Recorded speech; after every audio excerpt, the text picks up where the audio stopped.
Livro de Marcos, capítulo 4. A parábola do semeador. Outra vez começou a ensinar junto do mar, e ajuntou-se a ele grande multidão, de sorte que ele entrou e assentou-se num barco, sobre o mar. Porém toda a multidão estava em terra junto do mar. E ensinava-lhes muitas coisas por parábolas, e lhes dizia na sua doutrina: Ouvi, eis que saiu o semeador a semear. E aconteceu que, semeando ele, uma parte da semente caiu junto do caminho. Então vieram as aves do céu e a comeram.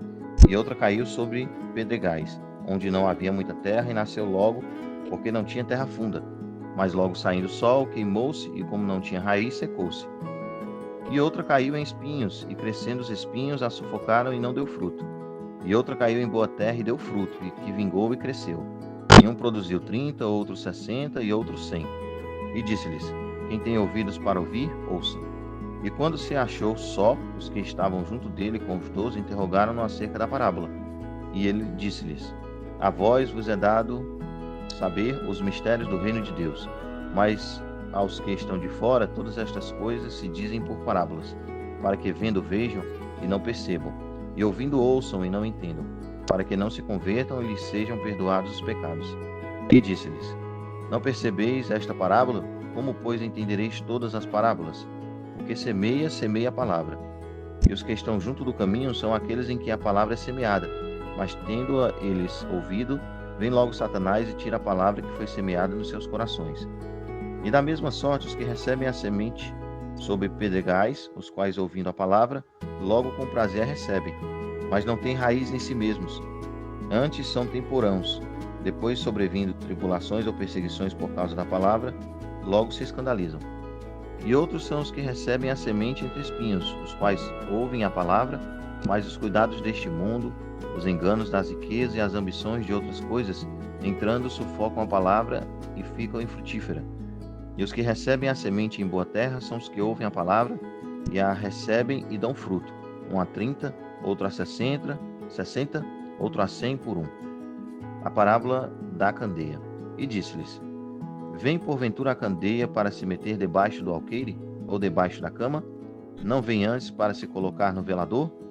Porque nada há encoberto que não haja de ser manifesto, e nada se faz para ficar em oculto, mas para ser descoberto.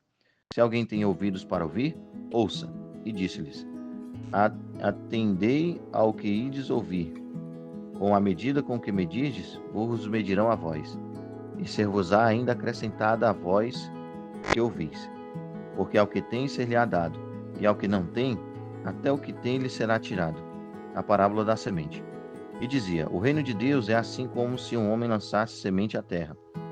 Então dormisse, se levantasse de noite ou de dia, e a semente brotasse e crescesse, não sabendo ele como.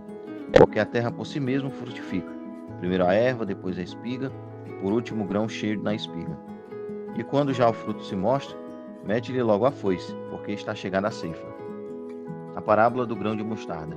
E dizia: A que assemelharemos o reino de Deus? Ou com que parábola o representaremos? É como um grão de mostarda que, quando se semeia na terra, é o menor de todas as sementes que há na terra. Mas, tendo sido semeado, cresce e faz-se a maior de todas as hortaliças, que cria grandes ramos, de tal maneira que as aves do céu podem aninhar-se debaixo da sua sombra.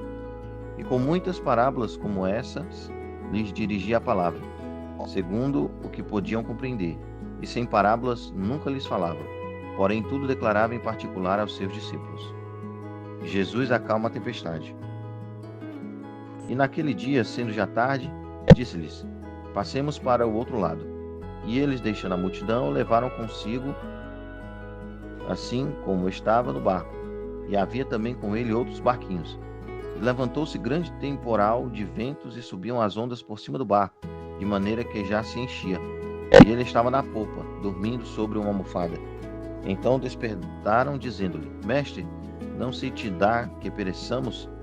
E eles, despertando, repreendeu o vento e disse ao mar: Cala-te, aquieta-te. E o vento se aquietou, e houve grande bonança.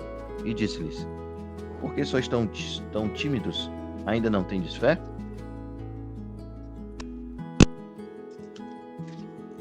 Então sentiram um grande temor e diziam uns aos outros: Mas quem é este, que até o vento e o mar lhe obedecem? Fim de Marcos, capítulo 4.